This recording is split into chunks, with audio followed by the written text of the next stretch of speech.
Have you made the list? Now, when I demonstrated it to you, my list was quite basic and quite rudimentary. But I want your list, the reasons why you really love the brands that you mentioned, to be more elaborate. And you will notice that practically in every single brand that you love, there is more than just the product. You'll realize that the interaction that you had with the brand, it may be the engagement that you had with the brand, maybe in the real world where the salesperson has treated you in a particular way, or the local store treats you as a regular customer and gives you special attention, or maybe the engagement or the interaction you've been having with the brand on their Facebook page, or some reason there is some sort of interaction that you had with the brand which keeps you going back to them. It's very unlikely that you fall in love with the brand just because it has a great product or a great service. That's a commonality that I found in all these 5 brands.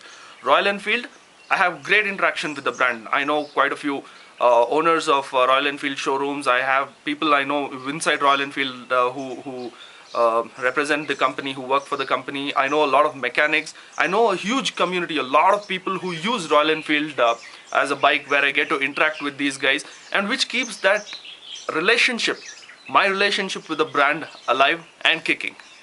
If you look at Subway is another brand where you get to interact. These products are not just made the way they are and delivered to you, but every product is custom made. So I am in control of the sub that I'm having, or I'm in control of the salad that I am having, or at least that is the feeling that Subway is giving to me.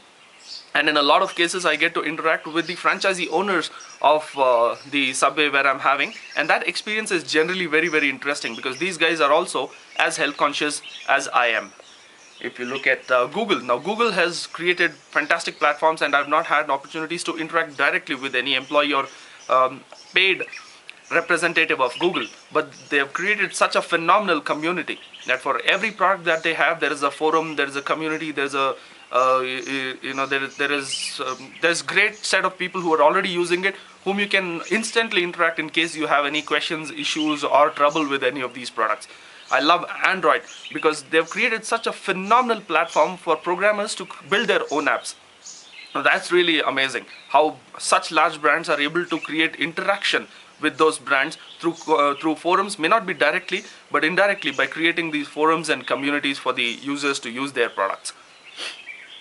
Now Blackberries is specialized. It's in a niche segment where they offer their products to people who are slim, fit, and who like to wear a particular style of clothing.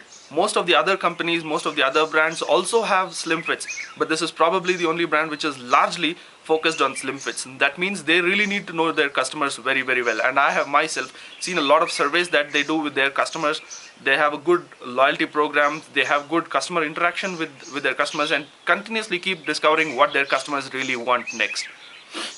Zopnow would not have been possible if not for the level of understanding that they have of their customers' needs. Now grocery is might be quite straightforward, but the reasons people buy grocery is the methodology that people follow to buy grocery is what has been understood and deployed in this particular platform.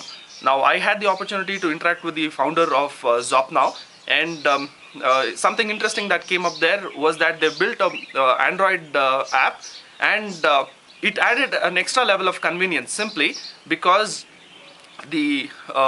typically we don't think of grocery in a very planned way. So whenever we think of grocery, you can just add it to the product on the app, add it to the cart on the app, and once in a week or something like that you can place an order. So that convenience is something that the app gives. So that's something great, and this app was an outcome of one of the interactions that they had with their customers. So basically I'm going back to the point that you will realize that every brand or every company that you really love, you love it beyond the reason that the product is great. The product or the service has to be good, that's a given, but there is much more to that. The brand is keeping you engaged, it's communicating with you on a consistent basis, it is inspiring you, it is motivating you to use that product again and again and in more and more ways. It's pushing you to be their brand ambassador by speaking about their brand to your friends, to your colleagues, or to the circle of to your circle of influence. In the next part of the video, we are going to see in very simple steps how your business can make your customers fall in love with you. You will be surprised, irrespective of whether you are a B2B business or a B2C business, irrespective of whether you are a product company or a service company, irrespective of whether you have online presence or whether you are a brick and mortar company having interacting physically with customers. These concepts which I'm going to be speaking about next are going to be of great help to you. Have fun.